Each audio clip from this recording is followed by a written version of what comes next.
दोस्तों, प्रकृति मानव जीवन का अभिन्न अंग है। जिस प्रकृति ने हमें जीना सिखाया, जिस प्रकृति ने हमें सब कुछ दिया, आज हम इंसान उसी प्रकृति से छेड़छाड़ कर प्रकृति को खत्म करने में लगे हुए हैं, जो हमारे मानव जीवन के लिए बहुत ही खतरनाक है। कुछ सालों पहले की गई गलती की बहुत बड़ी कीमत चुकानी पड़ी थी।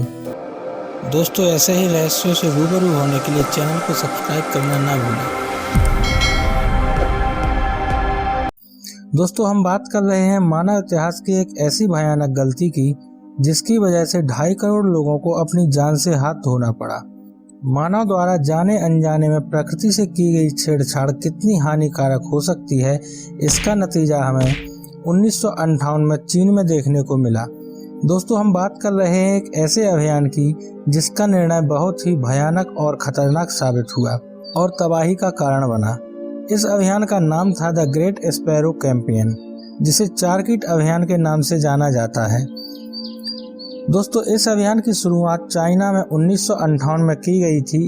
यह वही वर्ष था जब चाइना के पीपल्स रिपब्लिक के संस्थापक माओ जेडोंग, जो महान क्रांतिकारी राजनीतिक सलाहकार थे, माओ जेडोंग चाइना को विश्व की सबसे बड़ी अर्थव्यवस्था बनाना चाहते थे और फैसला किया कि चाइना की अर्थव्यवस्था, जो कि कृषि प्रधान अर्थव्यवस्था थी, को उन्नत करके औद्योगिक और आधुनिक अर्थव्यवस्था में परिवर्तित किया जाए।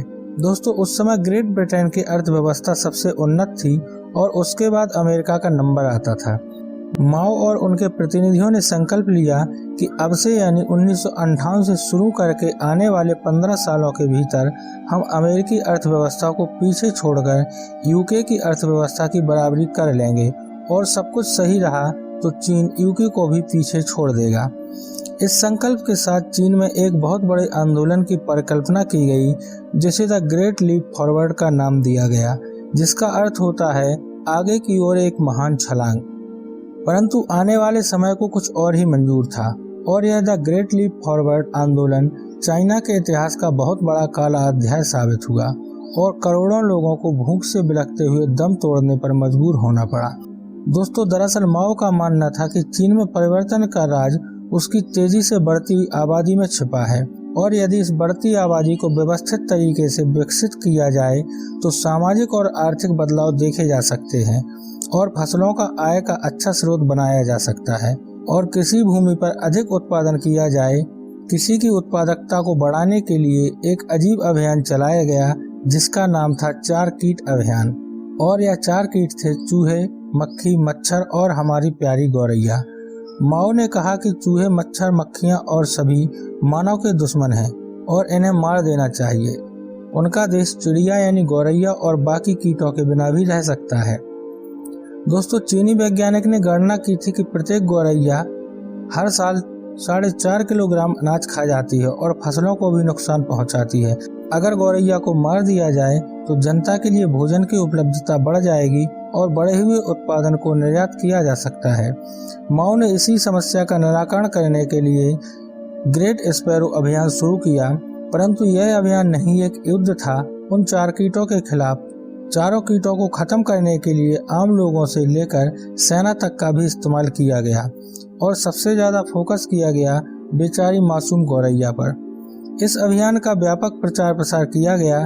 चीनी नागरिक को गौरैयाओं को मिटाने के लिए भारी तादाद में जुटाया गया। गौरैया विरोधी सेनाएं बनाई गईं। विद्यालयों, कारखानों, बाजारों में गौरैया को मारने की मुहिम चलाई गई। जनता में प्रशिक्षण कार्यक्रम चलाए गए, सिर्फ एक मासूम गौरैया को मारने के लिए।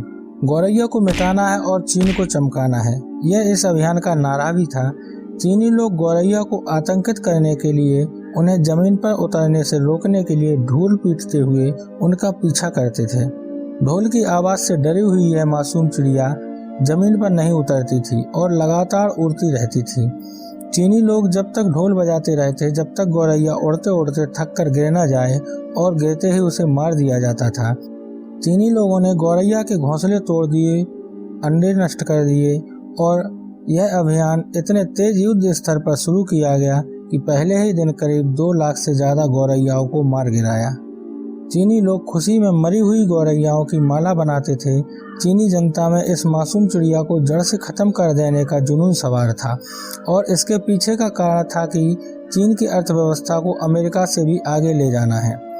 लगातार इस तरह के प्रयासों के चलते 2 साल के अंदर ही चीन में गौरैया की प्रजाति लगभग लुप्त हो गई। लेकिन चीन के लोग सिर्फ यही नहीं रुके। अभियान के इस पागलपन में लोगों ने गौरैया के अलावा अन्य पक्षियों को भी निशाना बनाना शुरू कर दिया, जिससे पूरे चीन में लगभग सभी पक्षियों की प्रजाति लुप्त होने की कगार पर आ खड़ी हुई। भीषण अकाल का प्रभाव।